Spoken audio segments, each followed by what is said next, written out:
اللہ رب العزت نے ہر امت اور قوم کو کسی بڑا فتنہ اور آزمائش میں ہمیشہ مبتلا کیا ہے، جس کی خبر پیغمبروں نے اپنی اقوام کو دی ہے۔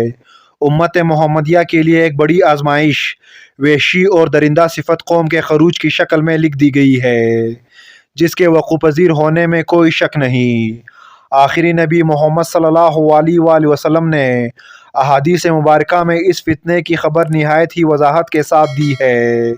اس وحشی قوم کا نام یاجوج ماجوج ہے۔ یہ وہ قوم ہے جس کی پیشن گوئی نہ صرف نبی صلی اللہ علیہ وآلہ وسلم کی بلکہ توریت و انجیل میں بھی اس قوم کا ذکر ملتا ہے، جسے گو گینڈ میں گو کہا گیا ہے۔ دراصل یاجوج ماجوج حضرت نوح علیہ السلام کے تیسرے بیٹے یافس کی اولاد میں سے ہے۔ یہ لوگ شمالی مشرقی ایشیا میں زندگی بسر کیا کرتے تھے اور اپنے ارد گرد کے علاقوں پر ہمیشہ وحشیانہ حملہ کیا کرتے تھے۔ ان کی آبادی چین سے مغرب میں ترکستان تک پھیلی ہوئی تھی۔ روایتوں میں آتا ہے کہ یاجوج ماجوج بنی آدم میں سے ہے، اور اگر انہیں پوری دنیا میں چھوڑ دیا جائے تو تباہی مچا دیں گے اور لوگوں کی معیشت تباہ کر ڈالیں گے۔ ان میں سے ہر کوئی آدمی اس وقت تک نہیں مرتا جب تک اپنی 1000 یا اس سے زیادہ اولاد نہ دیکھ لے۔ ان کے چہرے تھے بتے ڈال کی طرح ہے۔ یہ لوگ لمبے قد کاٹ کے ہیں جو صنوبر کے درخت کے مانند ہے۔ ان میں سب سے لمبا شخص 3 بالش تک کا ہوتا ہے۔ یہ جس جاندار کے پاس سے گزرتے ہیں انہیں کھا جاتے ہیں۔ یہ موسم بہار میں اپنے غاروں سے نکلتے ہیں اور سبزہ کھاتے ہیں۔ ان کے پنجے اور دان درندوں کی طرح ہے۔ ہزاروں سال قبل اس روئے زمین پر اللہ کے ایک نیک بندے کی حکومت تھی، جنہیں ذوالقرنین کے نام سے جانا جاتا ہے۔ اللہ رب العزت نے ذوالقرنین کو زمین کے ایک بڑے حصے پر بادشاہت عطا فرمائی تھی۔ آپ نے مشرق و مغرب کا سفر بھی کیا تھا۔ مورخین کے مطابق ذوالقرنین کے نام سے قرآن مجید میں جس شخص کا ذکر آیا ہے، دراصل وہ ایران کا عظیم بادشاہ کوروش تھا، جسے سائرس اعظم بھی کہا جاتا ہے۔ جب حضرت ذوالقرنین نے شمال کا سفر کیا تو آپ کا گزر مشرقی ترکستان اور مغلستان کے علاقوں سے ہوا۔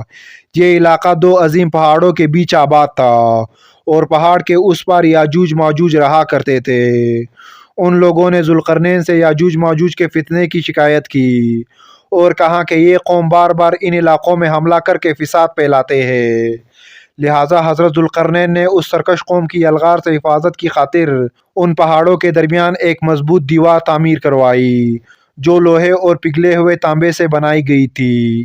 تعمیر مکمل ہونے کے بعد آپ نے اللہ کا شکر ادا کیا اور لوگوں کو آگاہ کیا کہ یہ دیوار وقتی طور پر اس قوم سے حفاظت کرے گی، لیکن ہر چیز فنا ہو کر رہتی ہے، لہٰذا ایک دن یہ دیوار بھی ٹوٹ جائے گی اور یاجوج ماجوج ان علاقوں سے نکل کر تمام زمین پر پھیل جائے گی، جیسا کہ اللہ نے قرآن مجید میں ارشاد فرمایا، یہاں تک کہ یاجوج ماجوج کھول دیے جائیں گے اور وہ ہر بلندی سے دوڑتے ہوئے آئیں گے اور سچا وعدہ قریب آ لگے گا۔ حضرت ابو ہریرہ سے روایت ہے کہ رسول اللہ صلی اللہ علیہ وآلہ وسلم نے فرمایا، پھر وہ دیوار توڑ کر لوگوں پر نکل آئیں گے، سارا پانی پی جائیں گے، لوگ قلعہ بند ہو جائیں گے اور ہر ٹھیلے سے بھاگتے ہوئے آئیں گے۔ ان کے اگلے افراد بحر تبریہ سے گزریں گے تو اس کا سارا پانی پی جائیں گے، اور ان کے آخری افراد وہاں سے گزریں گے تو کہیں گے کہ کبھی یہاں پانی ہوا کرتا تھا، اور حضرت عیسیٰ علیہ السلام اور ان کے ساتھی محصور ہو جائیں گے، یہاں تک کہ بیل کا سر تمہارے موجودہ 100 دینار سے بھی زیادہ قیمتی ہوگا۔ وہ اپنے تیر آسمان کی طرف بھیجیں گے، جنہیں اللہ خون لگا کر نیچے پھینکے گا، تو وہ کہیں گے ہم نے آسمان والوں پر بھی غلبہ پا لیا، جس طرح ہم اہل زمین پر غالب ہے۔ ایک روایت میں ہے کہ بے شک یاجوج ماجوج روزانہ دیوار توڑتے رہتے ہیں۔ جب وہ مکمل ٹوٹنے کے قریب ہوتی ہے تو انہیں سورج کی شعاعیں نظر آتی ہے۔ اتنے میں ان کا بڑا کہتا ہے چلو باقی کل توڑیں گے، تو اگلے دن اللہ اس دیوار کو پہلے سے بھی مضبوط بنا دیتا ہے۔ جب ان کی قید کی مدت ختم ہو جائے گی اور اللہ انہیں لوگوں کے سامنے ظاہر کرنا چاہے گا، تو اس دن جب وہ سورج کی شعاعیں دیکھیں گے تو ان کا بڑا کہے گا چلو انشاءاللہ باقی کل توڑیں گے۔ جب وہ اگلے دن آئیں گے تو انشاءاللہ کہنے کی برکت سے دیوار اتنے ہی ہوگی جتنی چھوڑ کر گئے تھے۔ یوں وہ باقی دیوار توڑ کر باہر آ جائیں گے۔ دیوار توڑنے کے بعد یہ زمین پر خوب قتل و غارت کریں گے۔ یہ سب قیامت کے قریب ہوگا۔ حضرت عیسیٰ علیہ السلام ان کے ہلاکت کی دعا فرمائیں گے تو اللہ ان کے گردنوں میں کیڑے پیدا فرمائے گا جس سے یہ فوراً مر جائیں گے۔ روئے زمین پر ان کی لاشوں کی بدبو پھیل جائے گی۔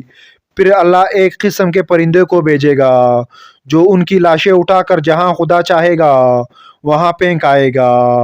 یوں یاجوج ماجوج کا خاتمہ ہو جائے گا۔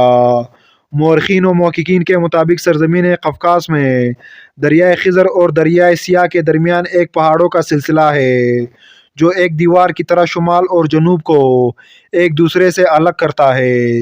اس میں ایک دیوار کی طرح کا درہ بھی موجود ہے جو مشہور درہ دانیال ہے۔ یہاں ایک قدیم تاریخی لوہے کی دیوار نظر آتی ہے۔ اس بنا پر بہت سے لوگوں کا نظریہ ہے کہ دیوار ذوالقرنین یہی ہے، جبکہ کچھ مورخین دیوار چین اور دیوار ترمز کو دیوار ذوالقرنین مانتے ہیں۔ یہ تمام نظریات قیاس اور اندازوں پر مبنی ہے۔ دیوار ذوالقرنین کہاں بنائی گئی ہے اور کہاں واقع ہے اس کا علم اللہ تعالیٰ کو ہی ہے، اور وقت مقررہ پر اس دیوار کو یاجوج ماجوج توڑ کر نکل جائیں گے۔